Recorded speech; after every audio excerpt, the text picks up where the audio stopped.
Avis vascular centre మన దేశంలోనే the best varicose vein hospital. Welcome to I dream media. So జనరల్గా gastric problem ఇబ్బంది పెడుతూ ఉంటుంది. అయితే ఈ సమస్యకు ఆయుర్వేద పరంగా చాలా చక్కటి ట్రీట్మెంట్స్ ఉంటాయి, అంతేకాదు మంచి చిట్కాలు కూడా ఉంటాయి. సో దీని గురించిన పూర్తి వివరాలు తెలుసుకుందాం. మనతో పాటు ఉన్నారు ప్రముఖ ఆయుర్వేద వైద్య నిపుణులు డాక్టర్ సుబ్రహ్మణ్యం గారు from Amrutham ayurvedic hospital. Doctor గారు నమస్తే అండి. నమస్తే అండి. డాక్టర్ గారు, అయితే గ్యాస్ట్రిక్ ప్రాబ్లం అనేది చాలా మందిని ఇబ్బంది పెట్టే ప్రాబ్లమే. ఎక్కువగా ట్రైన్లు వస్తూ ఉంటాయని చెప్తూ ఉంటారు, పొట్ట ఉబ్బరంగా ఉందని చెప్తూ ఉంటారు, రకరకాల దీని గురించి చెప్తూ ఉంటారు. అయితే అసలు గ్యాస్ట్రిక్ ప్రాబ్లం గురించి ఆయుర్వేద శాస్త్రం ఏం చెప్తుంది? గ్యాస్ట్రిక్ ప్రాబ్లం ఒక అబద్ధ రోగం అండి. ముందు ఇది ఒకటి బేసిక్గా చాలా తెలుసుకోవాలి ఎవరైనా సరే. రెండోది, ఎప్పుడు గ్యాస్ట్రిక్ ప్రాబ్లం రాదు, తెచ్చుకుంటారు. ఇది రెండో పాయింట్, తెచ్చుకునే సమస్య గ్యాస్ట్రిక్ ప్రాబ్లం. మూడోది బాగా తెలుసుకోవాల్సింది ఏంటంటే, మన యొక్క జీర్ణ వ్యవస్థ మనం బతికున్నంత కాలం పనిచేస్తుంది, అది అందుకోసమే ఉంది. దానికి ఎప్పుడు సమస్య రాదు. దానికి ఏం కావాలో అది ఇవ్వకుండా ఏమి ఇవ్వకూడదో మనం ఇచ్చామనుకోండి, అప్పుడు మనకు ఈ సమస్య తయారవుతుంది. సో ఆహారం ప్రధానంగా ఇక్కడ ఆహారం. ఇంకొంతమందికి మందులు తెగ వేసుకోవడం అలవాటు. నేను అసలు బాగా చూసిన ఎక్స్పీరియన్స్ ఏంటంటే, ఈ మందులు అందుబాటులో ఉన్నాయి, ఏ మెడికల్ షాప్కి వెళ్ళినా నాకు తలనొప్పి వస్తుందంటే ట్యాబ్లెట్ ఇవ్వండి, గ్యాస్ ప్రాబ్లం ట్యాబ్లెట్ ఇవ్వండి, కడుపులో నొప్పి వస్తుంది ట్యాబ్లెట్ ఇవ్వండి, మోషన్ ట్యాబ్లెట్ ఇవ్వండి, ఎనర్జీ లేదు ఎనర్జీ ట్యాబ్లెట్ ఇవ్వండి, నిద్ర పట్టట్లేదు నిద్ర ట్యాబ్లెట్ ఇవ్వండి. ఇవి కామన్గా అడగడం నేర్చుకున్నారు. సో ఒక మెడికల్ షాప్లో ఇలాంటివన్నీ కూడా తెచ్చుకొని హ్యాపీగా జనం వేసుకుని ఆ రోజుకి ఆ రోజు సంతృప్తి పడిపోయి బతుకుతున్నారు. కానీ ఆ తర్వాత నొప్పులు వచ్చినా కూడా అంతే, కడుపు నొప్పి వచ్చినా, మోకాళ్ళ నొప్పి వచ్చినా, నడుము నొప్పి వచ్చినా, దేనికైనా కూడా ట్యాబ్లెట్ వేసుకుంటున్నారు. ఆ రోజుకి బాగుంది. అలా వారం రోజులు, నెల రోజులు, సంవత్సరాలు కూడా గడిచిపోతున్నాయి. ఆ తర్వాత ఈ మందులు అధికంగా ఇలాంటి వాడడం వల్ల, ఎందుకంటే ఇవి మన శరీరానికి పనికిరానివి, మన శరీరానికి ఒక మంచి ఆహారం ఇవ్వాలి, మంచి సహజ సిద్ధమైన ఆహారం ఇవ్వాలి, అసలు దానికి జీవమున్న ఆహార పదార్థాన్ని ఇవ్వాలి మనం. అంటే ఎందుకంటే మన జీవం బాగుండాలంటే మనకు జీవం ఉన్న ఆహార పదార్థాన్ని తీసుకోవాలి. జీవం లేని పదార్థాలను మనం తీసుకొని దానికి జీవం పెంచాలంటే, అంటే చంపేసిన దాన్ని బతికించాలి అనేటట్టు అయిపోతుంది మన శరీరం. అలా దాన్ని చేయడం వల్ల ఈ సమస్య వస్తుంది. ఉదాహరణకు మనకు ఇప్పుడు నూనెలోకి వేసి ఒక పదార్థాన్ని వేపుడు చేశారంటే, ఇక దాన్ని అంతకంటే మ్యాక్సిమం కిల్ చేసినది ఇంకేమీ లేదు, దాన్ని చంపేశారు మొత్తం అంతాను, దాంతో ఏ జీవము ఉండదు. అది ఎలా ఉందంటే ఒక ఒక ఒక ఏదైనా జంతువుని వీళ్ళు కాల్చేస్తే ఏ విధంగా బూడిదలాగానో అది బొగ్గులాగా తయారైపోతుందో, నూనెలోకి వేసిన పదార్థం ఏదైనా కూడా బొగ్గు అయిపోయినట్టు. ఆ బొగ్గుల్ని మన వాళ్ళు తినేస్తున్నారు. ఎందుకు? నములుతుంటే రుచిగా ఉందని. కానీ దాని అసలైన గుణాలు దానికి పోయి విరుద్ధ గుణాలు దానికి వచ్చేసి ఉంటాయి. ఇప్పుడు మన చాలామందికి ఈ మందులు వాడడం కానీ ఇలాంటి ఆహారం తీసుకోవడం వల్ల కానీ క్యాన్సర్ డెవలప్ అయింది అంటున్నారు. క్యాన్సర్ కూడా ఏంటి, ఎలాంటిది?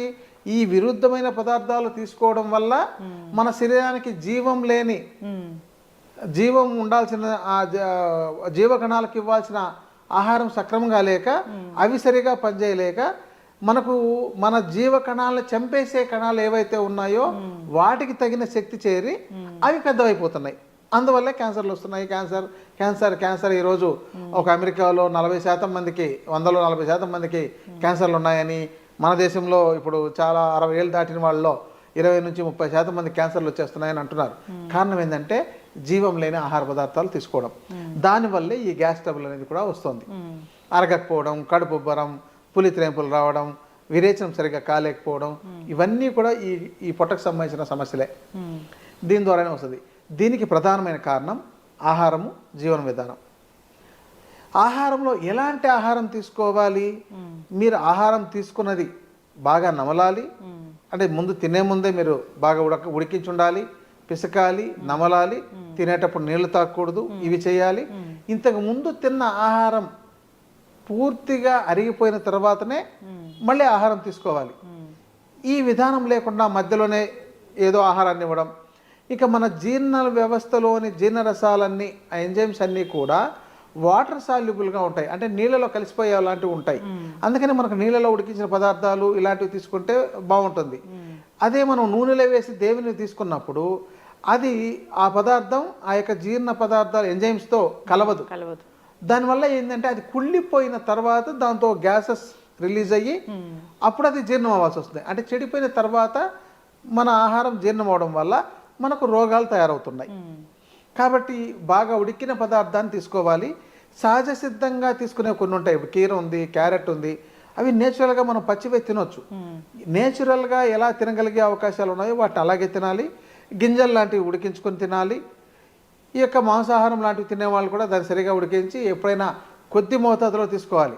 ఇక ఇప్పుడు మనకు ఓ ఫంక్షన్లోకి వెళ్తే మనకు ఒక 20-30 రకాలు ఉంటే దాన్నంతా ఒక కలగూర గంపలాగా కుర్తిలోకి పోసినట్టు మొత్తం పోసేస్తున్నారు. అట్లా తినకూడదు. అలా తినడం వల్ల ఏమైతుందంటే మీకు ఏ పదార్థాన్ని జీర్ణం చేయడానికి దానికి తగిన జీర్ణరసాలని శరీరం ప్రత్యేకంగా ఉత్పత్తి చేయాలి. ఇక్కడ ఏమవుతుందంటే ఒకే పదార్థం ఇచ్చారనుకోండి, దానికి తగిన పదార్థాన్ని మాత్రమే జీర్ణం చేసే దాన్ని ఉత్పత్తి చేసి దాన్ని జీర్ణం చేస్తుంది. ఈ మిక్స్డ్ ఫుడ్ ఉన్నప్పుడు మనం ఏదైనా మిక్స్ చేసేసిన ఒక 10 రకాల గింజలు మిక్స్ చేసామనుకోండి, దాన్ని విడదీయాలంటే ఎంత సమస్య అవుతుంది. దాన్ని మళ్ళీ ఒక్కొక్క దాన్ని విడదీయాలని. అలాగే మన శరీరము ఈ 10 రకాల పదార్థాలు శరీరానికి అందించినప్పుడు దాన్ని మొత్తం జీర్ణం చేయడానికి రకరకాల పదార్థాలని అంటే రకరకాల ఎంజైమ్స్ని రిలీజ్ చేసి వాటన్నింటినీ జీర్ణం చేయాలి. కొన్ని జీర్ణం అవుతాయి, కొన్ని సరిగా జీర్ణం కావు. దానివల్ల వీళ్ళకు గ్యాస్ సమస్య. అంటే ఎప్పుడైతే సక్రమంగా జీర్ణం కాలేదో 4 గంటల తర్వాత అది కుళ్ళిపోవడం మొదలవుతుంది, డీకంపోజ్ అవుతుంది. ఆ కుళ్ళిపోయినప్పుడు మనకు దాంతో నుంచి గ్యాసెస్ రిలీజ్ అవుతాయి. అదే గ్యాస్ సమస్య. అందుకని అది త్రేపుల రూపంలో రివర్స్ రావడం, లేదంటే అపాన వాయులాగా పోవడం, లేదంటే కడుపులో నిండిపోయి పొట్టంతా ఉబ్బరంగా తయారవడం, తర్వాత ఇది మన పై భాగానికి ప్రయాణం చేస్తుంటే చెస్ట్ భాగంలో పెయిన్ రావడం, తర్వాత తలనొప్పి రావడం. దీనికని తలనొప్పికి టాబ్లెట్ వేస్తారు. అసలు కారణం తలనొప్పి ఎందుకు వచ్చిందో వేయట్లేదు, అది చూడట్లేదు. చెస్ట్ భాగంలో పెయిన్ వస్తే అది గ్యాస్ సమస్య వల్ల వచ్చిందేమో అనేది కానీ గుర్తించట్లేదు. కానీ చాలామంది వెళ్ళి ఒక హార్ట్ ప్రాబ్లమ్స్ ఏమో అని హార్ట్ టెస్టులు చేయించుకుంటున్నారు. సో దీనివల్ల ఏమవుతుందంటే వీళ్ళు ఒక్కొక్కసారి వీళ్ళు చేసుకున్న టెస్ట్కు లేకపోతే ఆ పెయిన్ కిల్లర్స్ లాంటివి వాడడం, మూలానికి చికిత్స చేసుకోకపోవడం, ఇలాంటి వాటి వల్ల తర్వాత ఇవన్నీ క్రానిక్గా తయారైపోతున్నాయి. కాబట్టి గ్యాస్ ట్రబుల్ అనేది లేదు, గ్యాస్ ట్రబుల్ రాదు. దానికి ఏం కావాలో అది ఇవ్వాలి, దానికి ఏమి ఇవ్వకూడదో అది ఇవ్వకూడదు. ఈ 4 పాయింట్లు మరి చాలా చక్కగా తెలుసుకోవాలి. రెమెడీస్ అంటే రెమెడీస్ వచ్చేసరికి మనకు చాలా ఉన్నాయండి. మన ఇంట్లో ఉంది. గ్యాస్ ట్రబుల్కి మనం పెద్ద మందులు వాడుకోవాల్సిన అవసరం ఉండదు. మనకు జీలకర్ర దగ్గర నుంచి, వాము దగ్గర నుంచి, సోము దగ్గర నుంచి, మిరియాలు, సొంటి ఇలాంటివన్నీ కూడా పనిచేసేవే. ఇవి చాలా అద్భుతంగా తగ్గిస్తాయి. వాటిని వంటల్లో కూడా ఇప్పుడు సక్రమంగా వాడుకోవట్లేదు. ఎందుకంటే రెడీమేడ్ పేస్ట్ తెచ్చుకుంటున్నారు, అల్లం వెల్లుల్లి పేస్ట్ అని, లేకపోతే ఈ యొక్క మిరియాల పౌడర్. ఇప్పుడు మిరియాల పౌడర్ని వీళ్ళు తెచ్చుకుంటే దాంతో కల్తీలు ఉంటున్నాయి. సో వీటి వల్ల ఇంకొన్ని రకాల సమస్యలు వస్తున్నాయి. ఎందుకంటే మిరియాలు చాలా కాస్ట్లీ ఉంది, 600, 700, 1000 రూపాయల దాకా ఉంది. మంచి క్వాలిటీది కావాలంటే 2000 రూపాయలు కూడా అవుతుంది. సో అంత క్వాంటిటీది ప్యాకింగ్ రూపంలో చేసేవాళ్ళు కాస్ట్ ఎక్కువ పెడితే కొన్నారే ఉద్దేశంతో దాంతో సమ్ అడల్ట్రేషను, ఇంకా బొప్పాయి గింజలను కూడా కలిపి దాంతో చేస్తున్నారు. రకరకాలుగా జీలకర్రని తయారు చేసేస్తున్నారు, వాటికనే డై తయారు చేసి చేసేస్తున్నారు. సొంటి, ఇంకా మనకు సొంటిని సహజ సిద్ధంగా ఎండబెట్టట్లేదు. సహజ సిద్ధంగా ఎండబెడితే అది రంగు మారుతోంది. అదే దానికి సల్ఫర్తో కోటింగ్ ఇస్తే చాలా ఆకర్షణీయంగా ఉంటుంది, తెల్లగా ఆకర్షణీయంగా వస్తుంది. అంటే తెల్లగా కనిపించే సొంటి కాదు, అదే సల్ఫర్ కోటింగ్ తో చేసినది అనమాట. ఓకే. మనకు మీరు అల్లం తీసుకొచ్చి ఎండబెట్టండి. అల్లం ఎంత బాగా ఎండబెట్టాలంటే మనం సున్నపు నీళ్ళలో ముంచి ఆ సున్నం అంతా పేస్ట్ లాగా దానికి అతుక్కొని ఉన్నప్పుడు దాన్ని అలా ఎండబెట్టాలి. కానీ అంత పని ఎవరు చేయరు. ఎందుకంటే అంత సున్నం తీసుకొచ్చి అంత క్వాంటిటీ దానికోసం పెట్టాలంటే ఇప్పుడు సున్నం కూడా కాస్ట్లీ అవుతుంది. డాక్టర్ గారు, ఇప్పుడు సొంటి తయారు చేసుకోవాలంటే అల్లం తీసుకొచ్చి సున్నంలో ముంచి ఎండబెట్టాలి. సున్నం పేస్ట్ లాగా దానికి అతుక్కున్నట్టు ఉండాలి. దాన్ని తీసి ఎండబెట్టండి, అప్పుడు మీకు అల్లం బాగా తయారవుతుంది. మరి తర్వాత అదే ఆ సొంటి తయారవుతుంది. అది కాస్ట్ అయిపోతుంది బల్క్లో. ఇప్పుడు చాలా మందికి మార్కెట్లో బల్క్గా పండించే వాళ్ళకి అది చేయలేరు కాబట్టి దీనికి సల్ఫర్ ఒక 80 నుంచి 100 రూపాయల కేజీ దొరుకుతుంది. దాన్ని తీసుకొచ్చి డిజాల్వ్ చేసిందో దాన్ని కోటింగ్ దాంతో మొత్తం ముంచి ఆరబెట్టేస్తే తెల్లగా బాగా మంచి కండలుగా చూడడానికి చాలా ఆకర్షణీయంగా తయారవుతుంది. అసలు సొంట అంటే మొత్తం డ్రై అయిపోయి బక్క చిక్కిపోయిన అల్లాన్ని సొంట అంటారు. ఇప్పుడు సొంట అట్లా ఉండట్లా మీరు అన్నట్లు. అవును, అంటే మీరు సున్నంతో చేస్తే అలాగే వస్తుంది, కానీ కొంచెం చిక్కిపోయినట్టు అవుతుంది. మీరు సహజ సిద్ధంగా ఎండబెట్టారనుకోండి బాగా ఎండిపోతుంది. ఇలా దాన్ని ఏమంటారంటే కుంచిపోయినట్టు తయారైపోతుంది. కానీ ఇప్పుడు చూడండి, మనకు పంజా ఇట్లా అరచేతి ఎలా ఉందో ఇట్లా ఉన్నట్టు వస్తుంది. ఇదన్నీ సల్ఫర్ కోటింగ్తో చేస్తున్నది. ఇప్పుడు సల్ఫర్ 1 కిలో తీసుకుంటే 1 టన్ను దానికి చేయొచ్చు, కానీ సల్ఫర్ డేంజర్ మనకు. అది డైరెక్ట్గా దాని మీద కోటింగ్ ఉంటుంది, దాన్నే డైరెక్ట్గా తింటున్నారు. ఇప్పుడు ఈ ఆర్టిఫిషియల్ కలర్స్ కలిపినవి ఇలాంటి కెమికల్ బేస్డ్ తీసుకుంటే పొట్ట పాడవకి ఏమవుతుంది, మీరు అన్నింటి గ్యాస్ట్రిక్ ఇష్యూస్ అనేవి వస్తూ ఉంటాయి. అవును, ఇవన్నీ వస్తాయి. మన ఆహారం, అందుకని ఆహారమే ప్రధానం. వీళ్ళు సరిగా ఉడికిన దాన్ని మంచి ఆహారం సహజసిద్ధంగా, ఇప్పుడు ఆకుకూరలను కూడా మీకు ఆకర్షణ కనపడడానికి దాని కలర్లో వేసి ముంచి తీసి పెడుతున్నారు. అప్పుడు మీరు వెళ్తే మార్కెట్లో ఆకర్షణ కనబడుతుంది. అవును. అయితే ఇప్పుడు ఈ గ్యాస్ట్రిక్ ప్రాబ్లం తగ్గించుకోవడానికి ఏదైనా ఒక రెమెడీ, ఏదైనా ఒక చిట్కా ఉంది అంటే? రెమెడీ అంటే ఏం లేదండి, మంచి జీలకర్ర తెచ్చుకోండి, మంచి సోంపు తెచ్చుకోండి, మంచి వాము తెచ్చుకోండి. ఈ మూడింటిని దోరగా వేయించుకొని పౌడర్ చేసి మిక్సీలో వేసి చూర్ణం చేసి దానికి కొద్దిగా బెల్లం కానీ లేదంటే పటిక బెల్లం తీసుకొని వీళ్ళు ఎంత మోతాదులో, ఈ మూడింటిని సమాన మోతాదులో తీసుకోవాలి. మిరియాలు జీలకర్ర, సోంపు, వాము. ఇంకా కొంచెం టేస్టీగా ఉండాలంటే మిరియాలు ఒక 25 గ్రాములు కలుపుకోవచ్చు, సొంటి ఒక 50 గ్రాములు కలపవచ్చు. ఈ 5 చాలండి. ఇంకా మంచి గుమగుమలాడాలంటే మనకు ఇంగువ ఉంటుంది కదా, అది ఒక 10 గ్రాములు కలుపుకున్నా కూడా మంచి స్మెల్ ఉంటుంది. అది కొంతమందికి ఆ స్మెల్ పడదని అంటారు, అలాంటి వాళ్ళు దాన్ని అవాయిడ్ చేసుకోవచ్చు. వీటిని ఈ 5 ఐటమ్స్ని తగిన విధంగా వేయించి మిక్సీలోకి వేసి పౌడర్ చేసేసి ఈ మోతాదు మొత్తం ఎంత అయిందో, అంటే 300 గ్రాములు తయారైంది అనుకోండి, పటిక బెల్లం దానికి ఇంకొక 300 గ్రాములు పొడి చేసి కలిపేస్తే మొత్తం టేస్టీగా ఉంటుంది, మనం చప్పరించవచ్చు అనమాట. ఇంకా ఒకవేళ వీళ్ళకు నేను ఇందాక చెప్పినట్టు ఇంగువ పడకపోయినట్లయితే, స్మెల్ పడకపోతే ఇలాచీ కలుపుకోవచ్చు. ఇలాచీ ఏం చేయాలంటే ఒలిచేసి మొత్తం దాన్ని గింజలు మాత్రం తీసుకోవాలి. అది బద్ధకమై చాలా మంది పొట్టుతోనే అట్లాగే వేసేద్దామని వేస్తారు. పొట్టు వేయకూడదండి, గింజలు వాడకూడదు, గింజలే తీసుకోవాలి. అది కానీ దాంతో ఫ్లేవర్ ఉంది, స్మెల్ ఉంది. ఇప్పుడు టీలో వేస్తుంటారు, అట్లాగే కొట్టి వేసేస్తుంటారు, చాలా చోట్ల మనం చూస్తాం. అలా కాకుండా ఇలా ఫ్లేవర్గా వేసుకోవచ్చు. ఇది ఇలా తయారు చేసి డబ్బాలో పెట్టుకుని రోజు ఉదయం, మధ్యాహ్నం, సాయంత్రం 1 చెంచా 2 చెంచాల దాకా, అంటే ఒక్కో పూటకు 2 చెంచాలు చప్పరించవచ్చు, అంటే 3 పూటలు. నా దగ్గరకి ఈ ఎపిసోడ్ ఈ చిట్కా మాత్రం నేను చాలా ఎపిసోడ్లో చెప్పినా, చాలా మంది అదొక్కదాంతోనే మా ప్రాబ్లం పోయిందండి, నేను రోజు మందులు వేసుకునేవాడిని, అది లేకుండా పోయింది.